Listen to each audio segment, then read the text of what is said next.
Au niveau de l'organisation, ce qui va changer, c'est le poste de direction opérationnelle et pédagogique, donc qui est occupé par Jean-Pierre, cette année et voilà, où lui va être décisionnaire de tout l'aspect fonctionnement et pédagogique des accueils et aussi au niveau communication, notamment pour les familles, pour qu'elles puissent avoir un accès direct sur les inscriptions. Il y a une adresse dédiée, une adresse mail maintenant dédiée pour ça, avec une permanence une fois par semaine qu'on a mis en test l'année dernière, qui a très bien marché.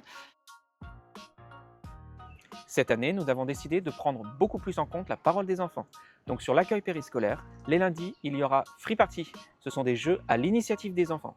Le mardi et le jeudi, nous sommes sur des projets, des activités élaborées. Et le vendredi, bien évidemment, nous retrouvons les grands jeux et en fin de mois, la fête des anniversaires des enfants. Alors, suite au retour des familles, nous avons décidé de changer les goûters pour qu'il n'y ait moins de gâteaux industriels et trop de sucre. Les lundis, les mardis, les jeudis et les vendredis, il y aura pain avec du tartinable, beurre, confiture, chocolat, fromage. Et les mardis et le jeudi en complément, il y aura un fruit. Et pour ce qui concerne le mercredi, la collation du matin sera un fruit et tous les mercredis après-midi, il y aura atelier pâtisserie.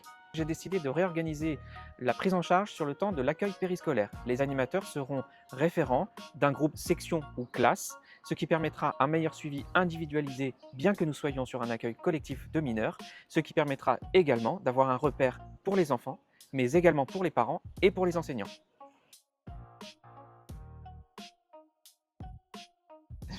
Concernant l'inclusion, je serai davantage sur le terrain cette année auprès des enfants en situation de handicap afin d'accompagner davantage les équipes et de prendre le temps de rencontrer les familles pour un meilleur accompagnement individualisé. Côté communication, je vais davantage diffuser des photos et des vidéos sur l'ensemble de nos réseaux.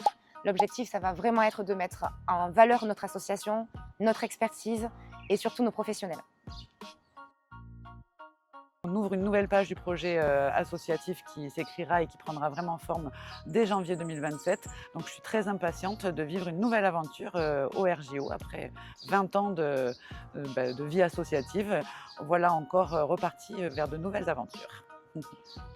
Convaincus d'être des acteurs de la coéducation de vos enfants, nous vous remercions pour la confiance que vous nous accordez et nous espérons que nous serons à la hauteur toute cette année. Laissez-vous porter, ça va bien se passer.